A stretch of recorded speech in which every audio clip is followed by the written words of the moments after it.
on shooting. In shooting, how you hold the ball. If you don't hold the ball like this, see this window? See this little air pocket? If you don't hold the ball with an air pocket like this, meaning in your fingertips, you probably don't have as much control as you possibly could when you shoot. Because you dribble in your fingertips. You control your dribble in your fingertips, right? Everybody knows that. You hear that at a very young age. You don't slap it with your palm, and you don't try. Now, we absolutely get the ball in our palm when we dribble. That's just, it's natural. It's gonna happen.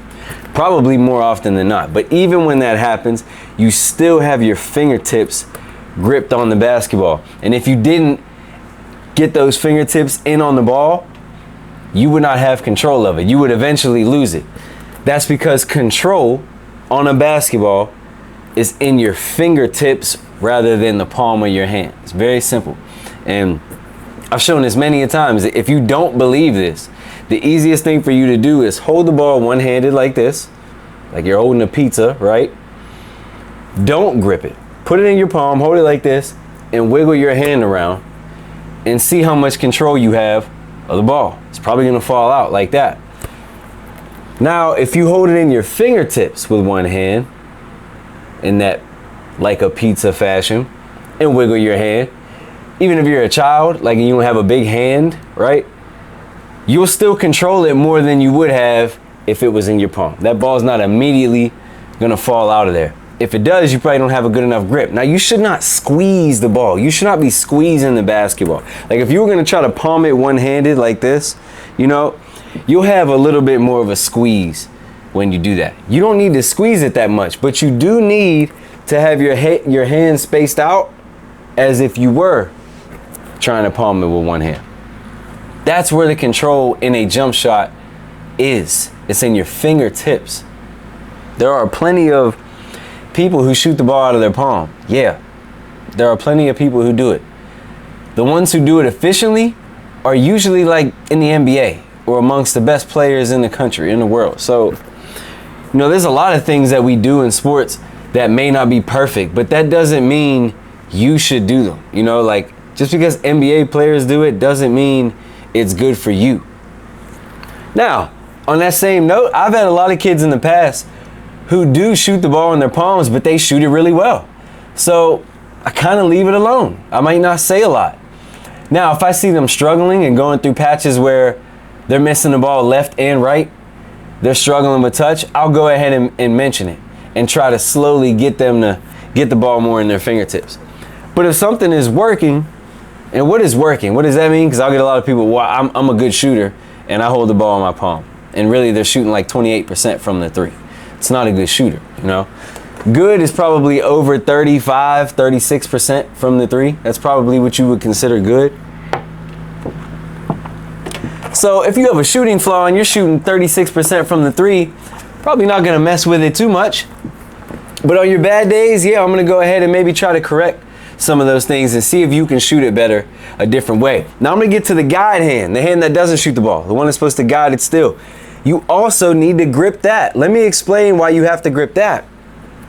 If you don't grip this and it's in your palm, there's gonna be friction. You're gonna scrape it off of your hand. And when you scrape it off of your hand, that ball is more than likely gonna move side to side or go offline or spin crooked because you're scraping it off and it's physically hitting it, it's moving it, it's touching it too much, right? So if you grip it, it's more in your fingertips. It's not stuck back here. In order to shoot the ball without a scrape, without it being affected negatively by that guide hand, you would have to pull it off early and shoot one-handed. We don't want that because we want the guide hand to hold it still as long as possible when you shoot it. We want it to hold it still as long as it can. So I wouldn't want to pull it off early, or you extend it and let it go like you're supposed to. But the problem is you're gonna scrape. You are going to scrape. And when you scrape that guide hand, because it's in your palm, you're gonna be inconsistent. You're gonna have left and right misses. You're gonna have short and long misses. The problem is, even when you feel good, even when you shoot it and it feels like it should be a good shot, you're going to be way off. You're still going to have these left and right and short and long misses, and that's because the ball is stuck in your palm. And when it's stuck in your palm, you don't have as much feel. You don't have as much natural feel. If you were going to throw a baseball, everyone's thrown a baseball or a football. Think about the baseball for a second because it's smaller. If you were going to throw a baseball and you were going to have it stuck, I don't have a baseball in here, and you were going to have it stuck back in your hand like this, and then try to throw it, you would not have much control. The ball would probably drop down, or it would have no speed on it, or it would just completely fall out of your hand left to right and just be completely out of control. But you would definitely not have as much control on the baseball if you threw it out of your fingertips. We don't throw the ball out of our palm, we throw it out of our fingers. Because at the very, very last second, that is what happens. That little roll off of your fingertips. That's what gives you control. You got it. Shooting the ball is no different. You have to shoot it. There's one way I've seen palm stuff be more effective, and that's in golf. When you hold the club in your palms, it takes a lot of waggle out, so you have more control. You can hit it straighter. You will hit it shorter, but you can hit it straighter. Every other sport that I can really think of, the fingertips is where you need to hold whatever the equipment is in order to be effective and have some control on it, you know? So, and look, this is all important because if you can't shoot the ball in 2025, it's going to be really hard to enjoy basketball. What's up, AJ? Hey, AJ, if you can make it out here Wednesday from 1 p.m. to 3 p.m., we got college guys coming out, and then there's like 1 or 2 other top high school kids in the area. We had 5 college kids in here today, 2 girls, 3 guys, some good players. But if you can make it out Wednesday 1 to 3, come out and make shooting with those guys. Everybody go follow AJ Tarpley right there in the, or Tarpley, I'm sorry, in the chat. Go follow him, Pittsburgh kid, Greensburg kid, but right outside of Pittsburgh. Yeah, if you can't shoot the ball in 2025, it's hard to be considered good unless you are really big and really athletic. So you got to be able to shoot it. And most people don't shoot it well because they don't have the technique. But the reason they don't have the technique is because they don't have the mental discipline. They don't have the focus to do this stuff. They just want to simply shoot it and hope it goes in. But, you know, it doesn't work that way. That's not how you get good. Shooting is the hardest part of basketball. It's the hardest part to teach, hardest part to learn. So you have to have a lot of discipline in order to get it right and in order to be consistent doing it. And the majority of young kids we see, usually if you get a kid in 5th or 6th grade and they're a good player, they're probably athletic. They probably have some size and they're probably athletic and they handle the ball well. But shooting, you know, that same kid who was maybe one of the best when he was younger because he was bigger, faster, and handled the ball well, had confidence dribbling it to the hoop, dribbling, being aggressive. If they never get that shot to come around come junior year of high school, they're just like everyone else. They're no longer elite. You got to be able to shoot the ball. Okay, you said shit 3. Let me know next time. Oh, okay, I got you.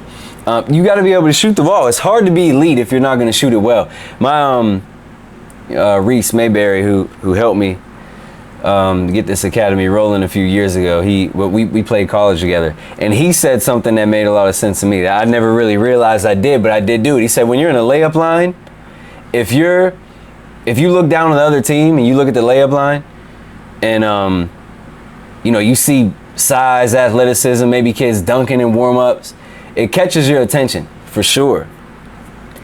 But then if you see that same player shoot and that shot is broken, where it visually looks like everyone knows that kid is not a shooter, all that size and athleticism goes out the window. You're like, okay, yeah, he won't be a problem today. I'm not worried about him.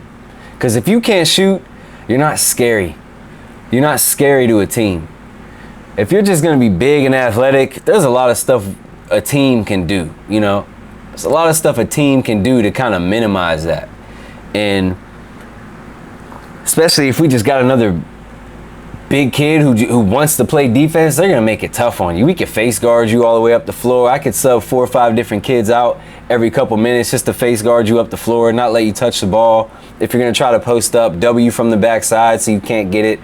There's a lot of things you can do with kids who are just going to be big and athletic. But shooters, who can also dribble and are quick and can move and are athletic, but can shoot the ball, those players are scary. They're scary to play against. They're scary for a coach to have to try to prep for. Because when you can shoot it, even with good defense, even with great defense, you can still light a team up. That defense can be doing everything in their power and everything they can to play good defense, but I'm sure everyone's heard good offense beats good defense. It just does every time. That's why people can, average 20 points a game and shoot bad shots or shoot contested shots, because that talent on offense will always beat that talent on defense. And having just size and athleticism, although there's of course talent in there, that is not as that's a different level of talent. It's a lower level of talent versus when you talk about size and athleticism with being able to shoot it. That puts you into a whole nother category. So shooting the basketball is big. When you find Division II and Division I players, like kids that are coming out of high school, the X factor with those kids versus the Division IIIs, especially with the guards, size, absolutely, always size is in there. Athleticism, not so much. There's a lot of great athletes at the Division III level that are just as athletic as Division II and I. It's the shooting. When you get that 6'4" kid, 180, and they can shoot it, it's almost a guaranteed scholarship, just a matter of, Division II or I or how good the program is. But take that same kid and they can't shoot. A 6'4" kid, you very well could just be a undersized 4 at a Division III school. Very easy. The shot is the X factor a lot of the times. And then the bigger guards, the 6'5", the 6'6", the 6'4", 195, those bigger guards out of high school, if they can shoot it, they're usually playing Division I. Usually. So you have to be able to shoot the ball. And I don't think most kids have the discipline to really build the shot. As soon as they see how hard it is to repeat, and they're like, Jesus, I got to work on this little crap every day, they kind of just don't want to do it. They would rather just miss. Like, they would rather just have fun practicing and playing and just hope the shots go in rather than truly building a shot, because it is really tough. But, when if I'm going to try to build a player, if I have a daughter or a son and they're 3, 4, 5, 6, 7 years old, just picking up a ball, and we're going to start dribbling first, and we're going to start shooting next. And, we're not jumping into games and team stuff and all those things until we have a baseline of dribbling the ball and shooting the ball. And what's a baseline? What's that mean? Like, let's just start with form. Like, you're going to have a good form. You're going to understand where to put your hands on the ball, how to hold it. You're going to understand the motion and the mechanics of the shot before we go jumping into games. If my daughter wants to play basketball, which right now doesn't look like she's going to want to, which is fine. But if she wants to play basketball and she hits first grade and there's a first grade league and she has yet to work on that shot where she knows how to hold it correctly every single time and get good spin on it consistently, we're not playing first grade basketball. We will play at home. We can work on our game. We can go in the backyard. We can go to the park. We can go to the gym. You can have fun. We'll put a little Fisher-Price hoop in the house. We're not playing games. We're not getting on a team until you have a baseline skill of dribbling the ball and shooting the ball. And that's my recommendation for anyone out there, any parent. Do not put your kid on teams and play games until they have baseline skills. Because when players don't have baseline skills in any sport, they don't have fun. They get discouraged.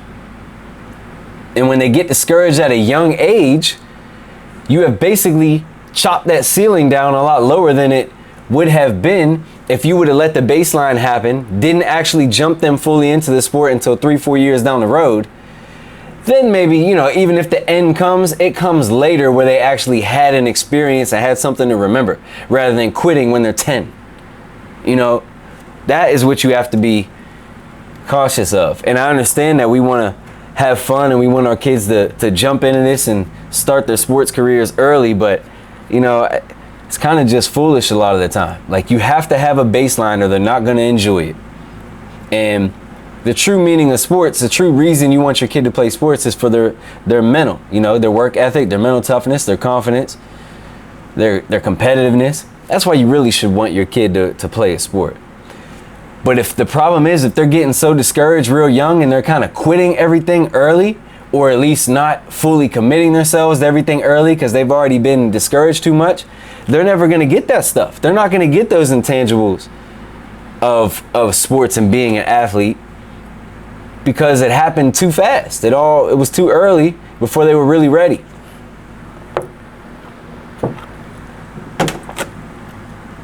And if you ask me, you know, I care about laying the foundation of that work more than doing the thing, you know, more than being a player and putting on the uniform.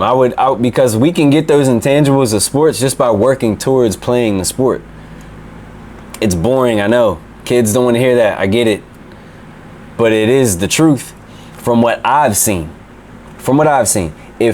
If you want to jump into a sport, or you want to put your kid into a sport and you want it to be a good experience, you want it to be an experience that lasts long, then you cannot send them in there unequipped. You can't have them playing on teams when they're not ready. You can't have them going to full games when they can't even do basic things like sprint up and down the floor with a dribble. If they can't do those things, you're setting them up for failure. And it takes a very rare, specific type of child to be able to just brush off that failure and just keep moving as if nothing happened. It can happen. It's ideal, but it is very rare. They're children. So you can't let them get discouraged so much so early. And I think we just need to, you know, you got to be cautious. You got to know your kids. You got to know who you're dealing with. But you got to lay a baseline before you start, you know, trying to build that home. That's my opinion. But a lot of people will go against that, and you know, they just have to figure it out on their own. But the good thing is, you know, I've been running this academy for over a decade, and I've seen, like, it's a pattern. At first you kind of develop an opinion. Then once you really get in it and you see kid after kid after kid, parent after parent after parent, there's no more opinion anymore. It's kind of, you're just presented with the evidence. Like, you're just facing the facts. You're watching what happens with these people over and over and over again. And that's rung true for me.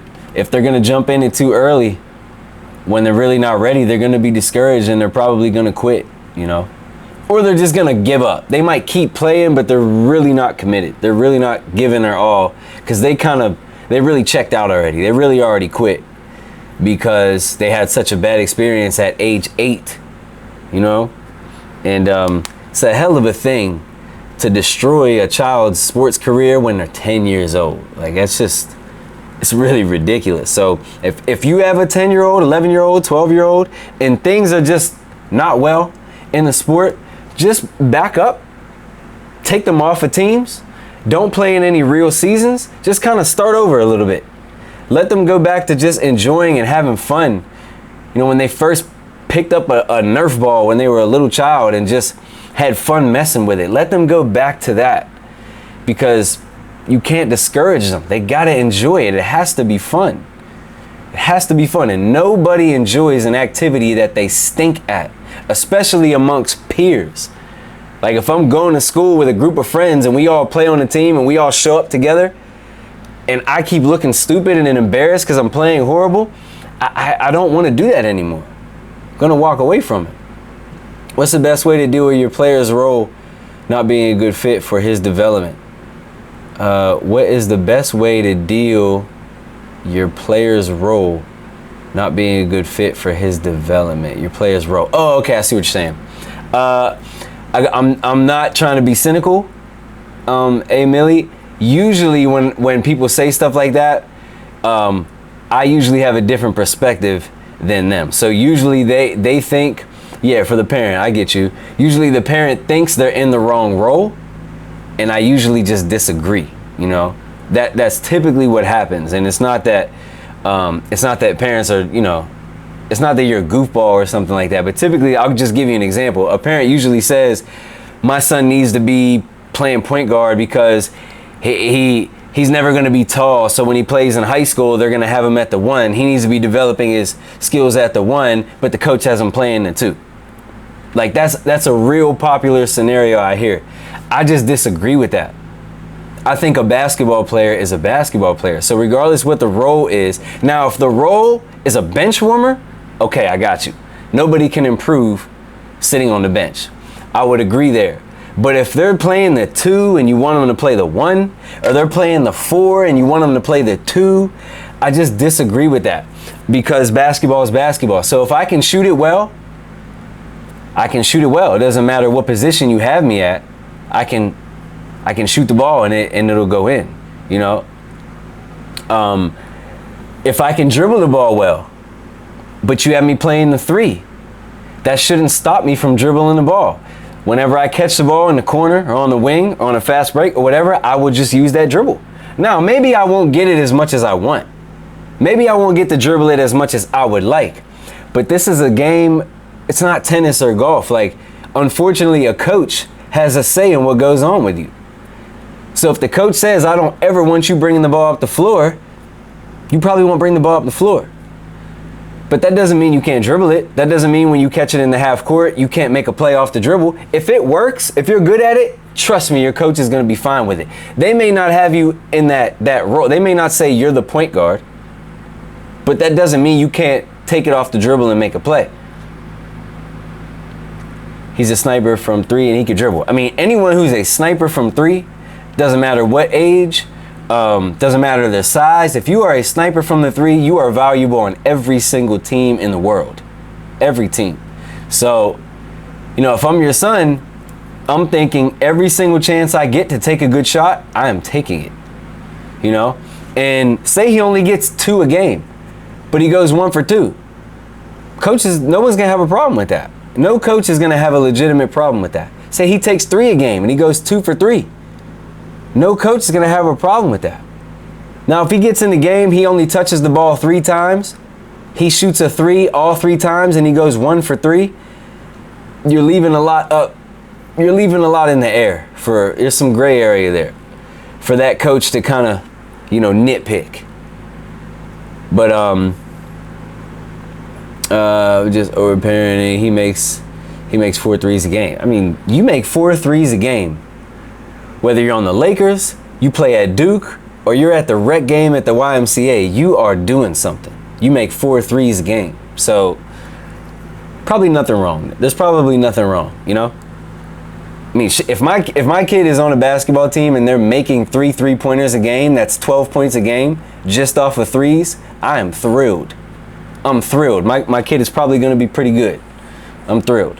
So yeah, I wouldn't look too far into it. And this is not just for you. I'm just going to stay on this for a second because this is really popular and it is a good question. Again, just basketball is basketball. So I would just encourage players to just do whatever it is you can in whatever scenario you are in. And you will have fun. Not only will you have fun, you'll be effective. I'm 5'10". If you go put me in the post, I'm not going to get to shoot as much as I want. Probably not going to score as much as I want. But I'm damn sure going to do something where you see me and notice me out there and you feel like you need me in the game. And I'm going to make sure that every time I do get the ball, I make a play. Maybe I don't make it for myself. Maybe I can't score as much as I would if I was playing the 2. But I'm going to make a play. And that's what every player needs to understand. You can't lock yourself into a position and say, if I don't play this position, I can't play my game. If that's true, I'm sorry, you're not a basketball player. You're not complete. You really have, if you can dribble the ball, you can dribble it. If you can shoot it, you can shoot it. If you can run, you can run. If you can jump, you can jump. You can do all of those things from every spot on the floor. Every single spot. And typically, your coach only puts you in a position because that's what they think you can guard defensively on the other end. So you might be the 5. You might have to guard the 5 because you're the biggest kid on your team. But that doesn't mean you can't come down and shoot a 3. Or that doesn't mean you can't come down on a fast break, quick in and out and get to the basket. You know, it doesn't mean that. So And another thing I notice when players feel like they're playing the 3 or the 4 and they should be moved up to a 1 or a 2 or something, they feel like they don't get to handle the ball enough. And I always challenge them with this. I say, are you getting every rebound you can? Are you getting every loose ball you can? Are you a hound on defense so you cause more turnovers so you get the ball?